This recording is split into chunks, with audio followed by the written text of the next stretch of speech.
Hello everyone, welcome to this Arduino programming tutorial. In this video I'm going to explain if and for statements and how you can apply them in Arduino programming. So what will be the learning outcomes? First of all, you will get introduced to if and for statements. Then you will get introduced to the rational and Boolean operators. Those operators will help you to do the if and for statements. Then finally we will apply a simple code for both if and for statements using TinkerCad. So now let's start with this simple connection here. I want to connect one LED and one push button. If I press this push button, the LED should turn on. Else, if this push button is not pressed, this LED should be off. So what control structure do you think we used here? Exactly, it's if statement. So let's get introduced to if statement and its structure. Okay, so let's start with if statement. There are two types. There is if and there is if else statement. Okay, so let's start with if here. So the if statement here, we start with if. Okay, if this condition, which you will put here inside this bracket, if this condition is true, do the statement 1. So you will put statement 1 here. If it's false, just end the program. Now for the else statements, what is the scenario here? If it's true, you will execute something. If the condition is false, you will execute something else, another statement. So let's repeat again here. If some condition is true, this condition you will put it here. Okay, so if this condition is true, execute statement A. Where to put statement A? Inside those curly brackets. Else, which means if it's not true, the condition here, what to do? Put here the statement B and then end. Okay, so now let's write a code using if statement. If I press on this push button, this LED will be on. If it's not pressed, the LED should be off. Okay, so to start with, we know that two main functions, it should be there in any code in Arduino, which are void set up function and void loop function. So to start with, we have to initialize every pin connected to the Arduino. So as you can see here, there is an LED connected to digital pin 12. This is 12, and also there is a push button connected to digital pin number 8. Okay, just as a reminder, we have 14 digital pins and 6 analog pins here. Why we connected the LED and the push button in the digital pin? Because the LED and the push button have only two, whether it's on or off. That's why it should be connected to one of the 14 digital pins here. The LED again connected to 12 and the push button is connected to 8. So I have to initialize those variables. I'll have to go to the code here. So we have to start with end, then the pin name, and then where it's connected, as you can see here. So end, the pin name, let's call it LED pin. Okay, the LED pin was connected to 12 and pin number 12, and then we have another end for the button. Let's call it the pin name here, the button pin, the button pin, and it's connected to pin number 8, right? And then the semicolon, don't forget the semicolon. So since we have two pins connected, in the void setup we have to write pin mode for both pins, for the two pins. Okay, So in the setup function, I have to use pen mode and then open the bracket, semicolon, again another pen mode. Why 2 pen mode? Because we have 2 pens connected. It should be 2 pen mode here. Okay, now for each pen I have to know whether it's input or output. Let's give them, this is for the pen, the LED pen, and then I have to decide whether it's output or input. And then the other pen, which is button pen, I have to paste it here and check whether it's input or output. So now, how to know whether the LED pen and the button pen are input or output?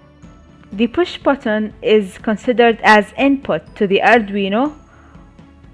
On the other hand, the LED is considered as output. I explained this in details in the previous video. So the LED pin here, as you can see, it's output, so I have to write output, and then the button bin is input. Okay, so after writing the pen mode, whether it's output or input, I can easily decide what will be the rest of my function or the rest of my code. It will be very easy to decide. Why? Because as I explained here, if it is input, directly I have to put in my mind that I have to use read. If it is output, here I have to use write. So for the LED pen, since it's output, I will use write, and for the push button I have to use read. Okay, and one last thing you have to put into consideration, that when you use the pen mode and if you have input here, you just need to declare a variable to save this input value. Okay, let's go to our circuit and check what is the input there. So now if I push this button here, this value should be saved somewhere, right? Because anytime I have to push, this value should go to somewhere, right? So this value should be initialized as a new variable. Let's call it button state. So let's call another variable and name it as button state. Okay, and let's initialize it to 0. So now this button state is actually the Arduino reading the value if someone press the push button, right? So here, what do you think we can use? Do we have to use read or write? For the button we defined it as input, right? So it's input, so we have to go here. If it's input, I have to use read value. And what exactly, digital read or analog read? So we decide this from the beginning. Since it's connected to digital, I have to read the digital read. Okay, so we use digital read, then the pen name. Okay, so the button state is actually the digital read of what? Of the buttons, right? So of the button pen. So the button state is actually reading the value of the value given in button pen. Okay, now we will use the if statement, if else statement. If, here we put the condition, do something else, do something else. Okay, so now here, if the push button is high, I want the LED to turn on, right? So if the button state, this value I'm reading, equal high, what will be the statement here? I have the LED to turn on, right? So how can I give this command? How can I tell the Arduino turn on the LED? So the LED, let's start from the beginning. The LED, is it input or output? It's output, right? So we will be here.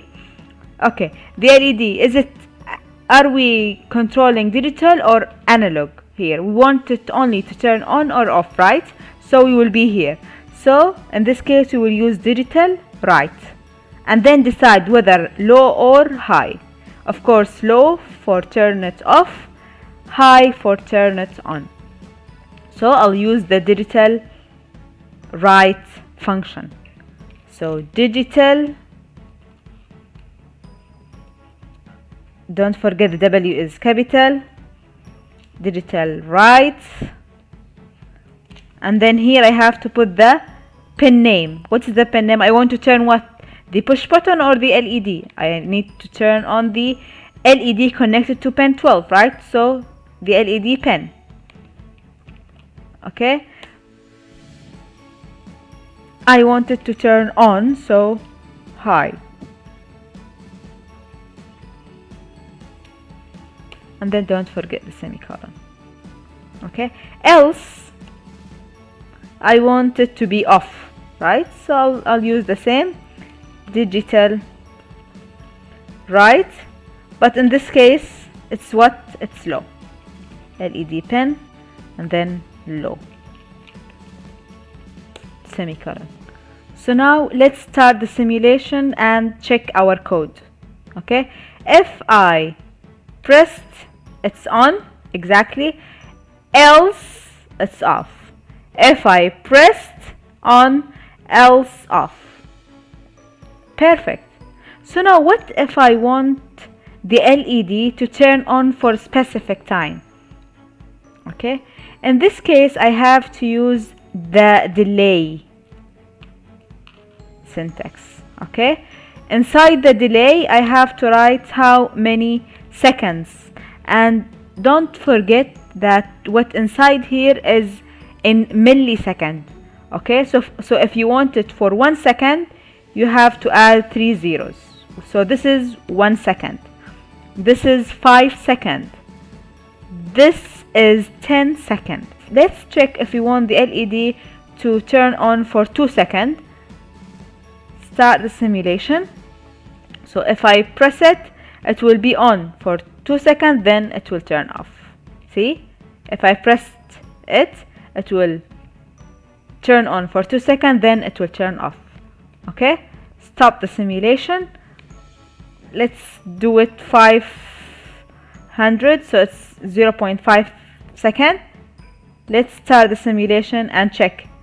So as you can see, if I press only for half a second and then turn off, half a second and then turn off. So the delay function is used to set a time for the action here.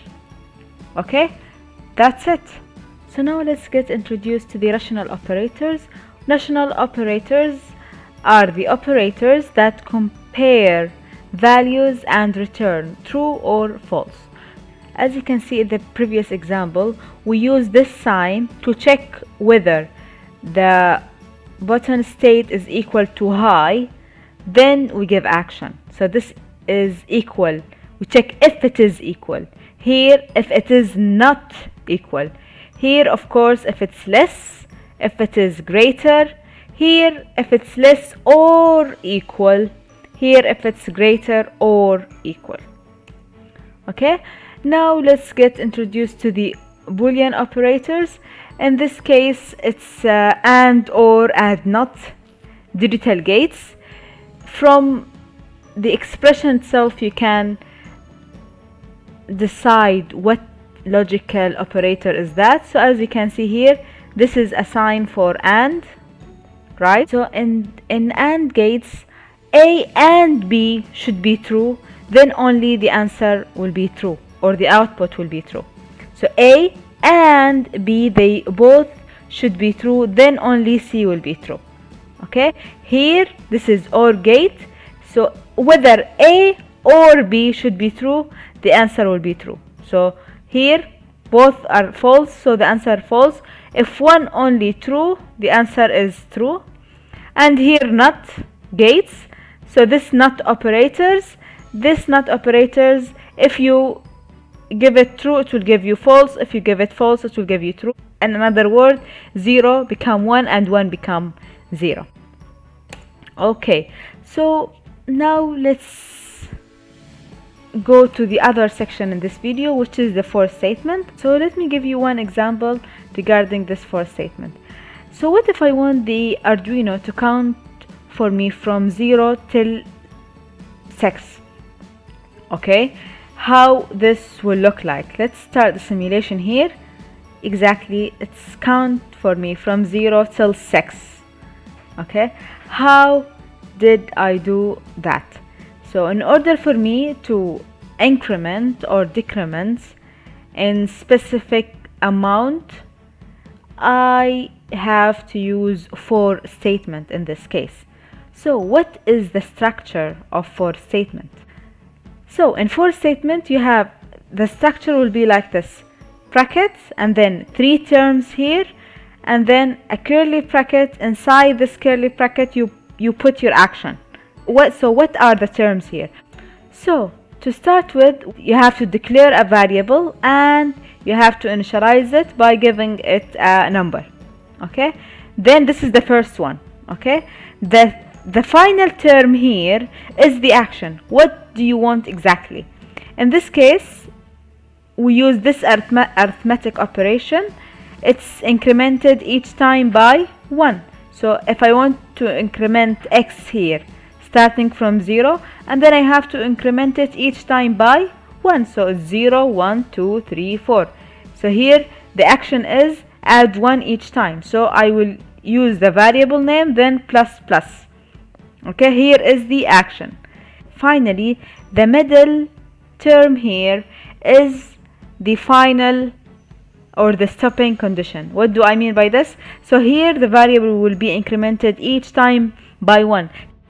So in my case I want it to stop when the variable is less than 7.